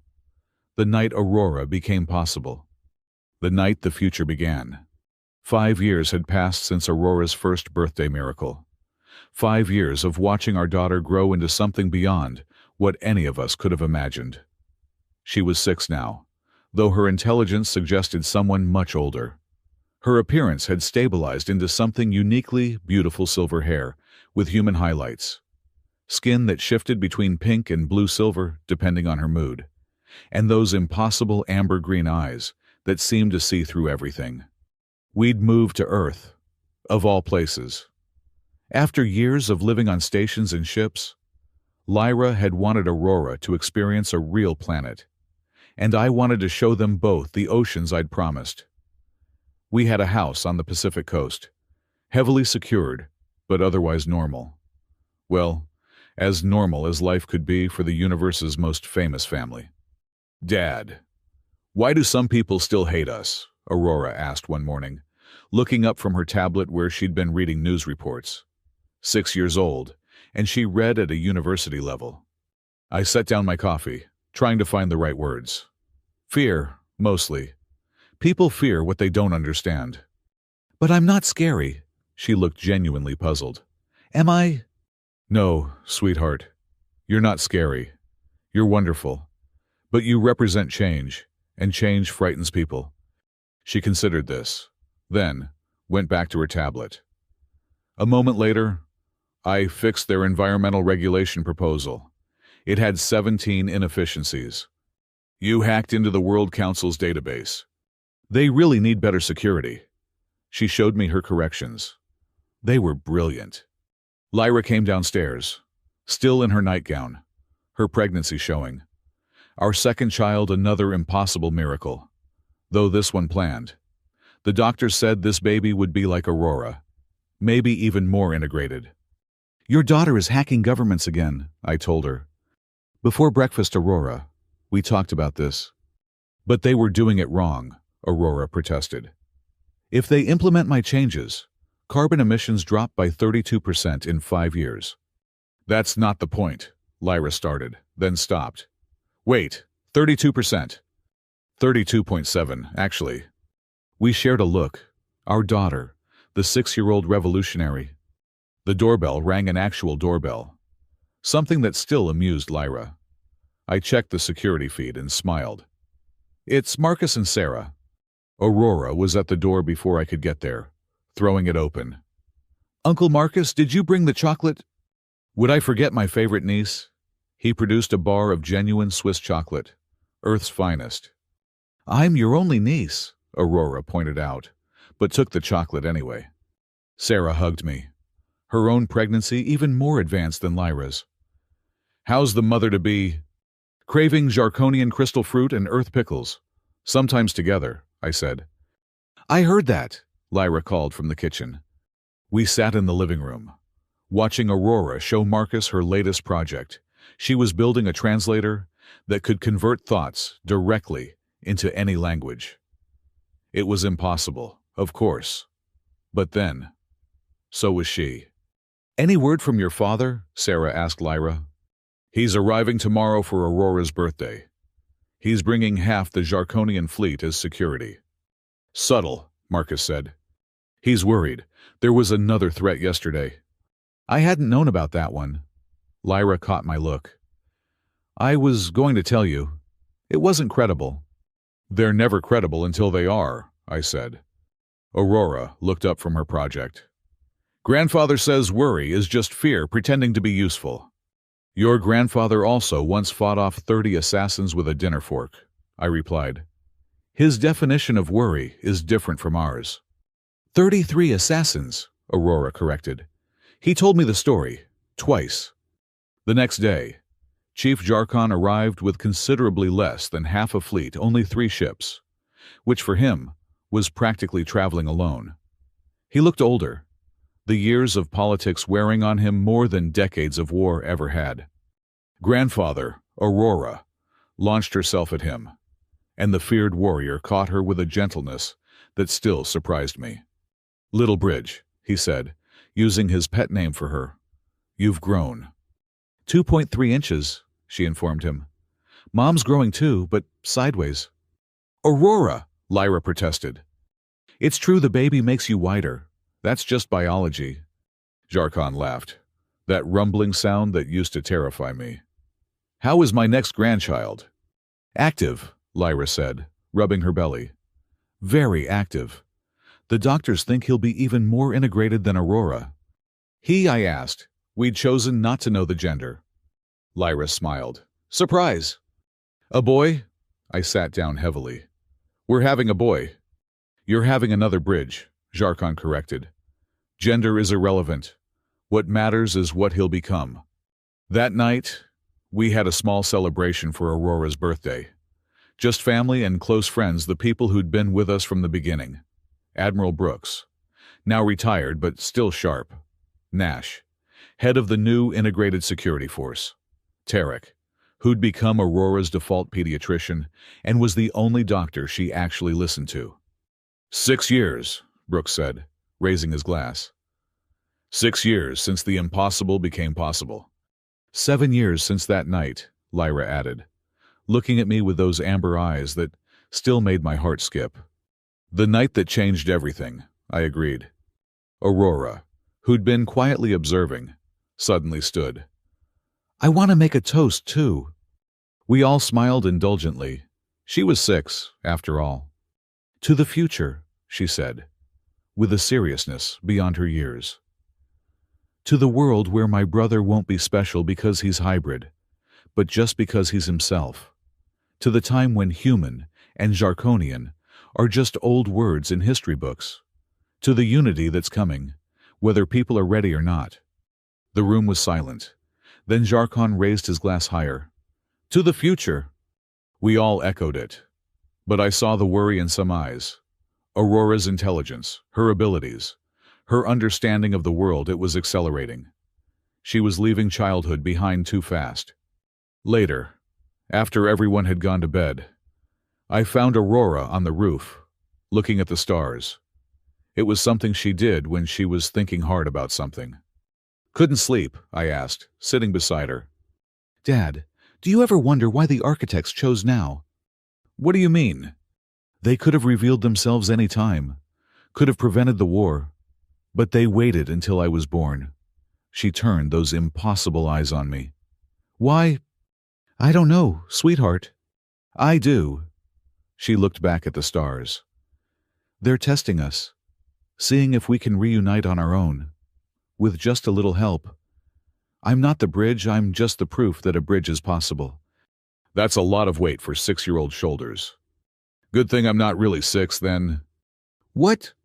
She smiled, sad and knowing. My mind, Dad, it's accelerating. Every day I understand more, see more, know more. By the time the baby's born, I'll be thinking at a level beyond most adults. By the time I'm 10, she trailed off. You'll still be our daughter. But will I still be me? She leaned against me, suddenly seeming very young despite her words.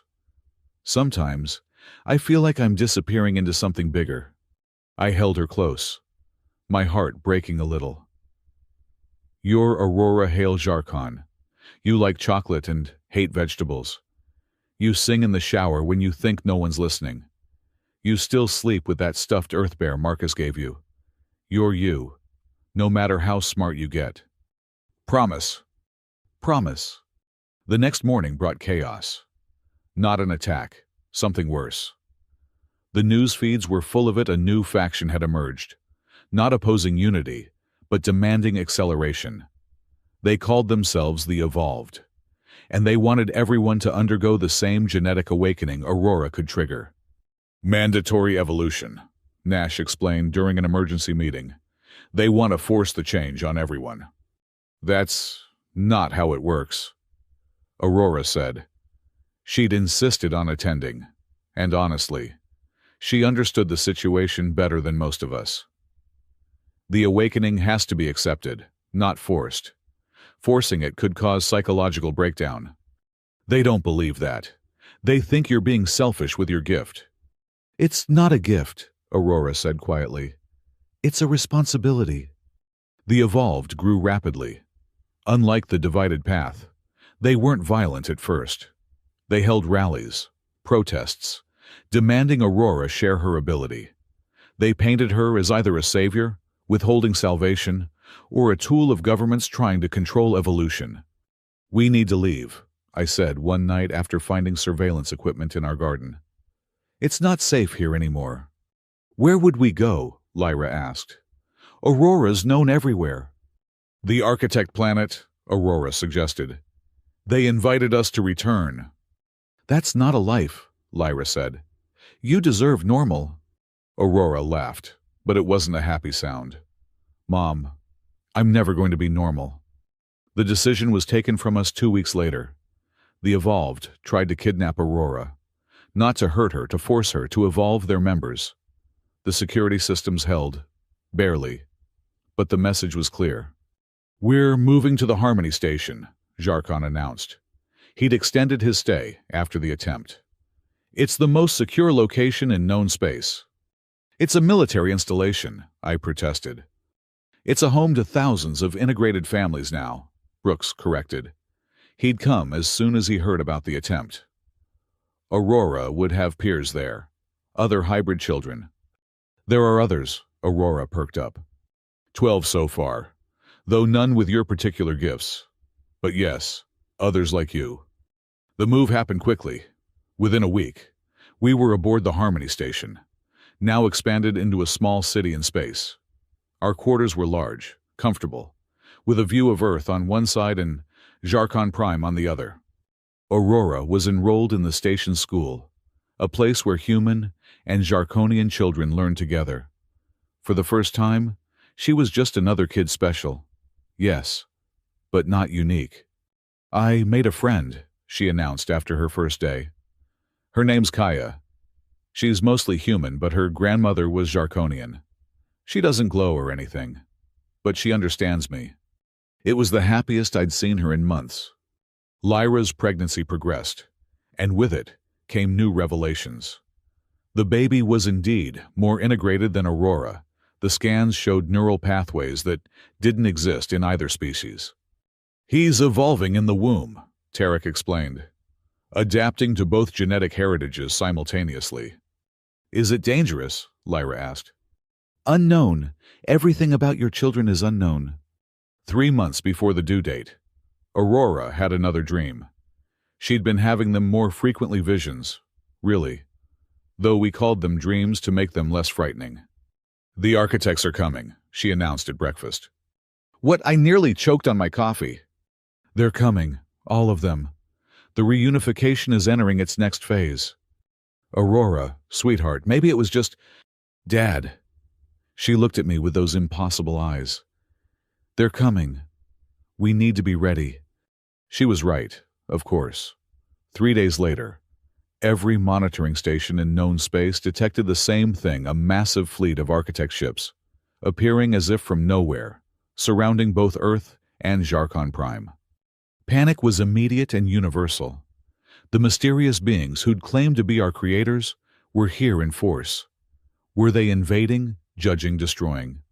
The message came on all frequencies, in all languages, simultaneously. "The reunion begins. The bridge children will show the way." "Children, plural," Lyra noted, hand on her belly. "There are 13 of us now," Aurora said. "Around the galaxy. All different. All bridges." She stood. "They want to meet us." "Absolutely not," I said. "Dad, no. I'm not letting you go to some alien summit where you might be—" "Jason," Lyra's voice was calm. "Look at her." I did. Aurora stood tall, composed, radiating a certainty I'd never seen before. She wasn't 6 years old, not really. She was something new, something necessary. "I have to go," she said simply. "It's why I exist." The summit was held on the Architect planet, the one we discovered years ago. All 13 hybrid children attended, with their parents. The youngest was only 6 months old. The oldest, Aurora, was the spokesperson. The architects appeared as they had before, beings of light and possibility.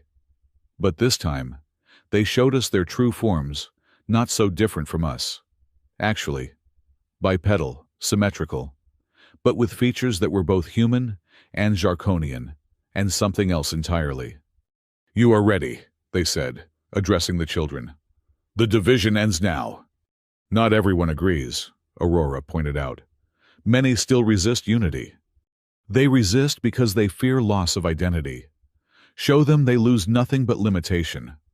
What followed was not a discussion, but a download. Information flowed into the children, and through them to us. The full history, the complete plan, the future that awaited. Humans and Zarkonians weren't just one species divided. We were part of a larger community of species, all seeded from the same source, all meant to reunite when ready. Earth and Zarkon were just 2 gardens in a vast forest. "There are others," Lyra gasped. "Hundreds, all waiting. The children are the keys to reunion." Aurora turned to us, her parents, and smiled. "Don't be afraid, this is wonderful." "This is insane," I muttered. "This is evolution," she corrected. "And it's already begun." She was right. Around the galaxy, the other hybrid children were touching people, awakening the genetic memory, showing them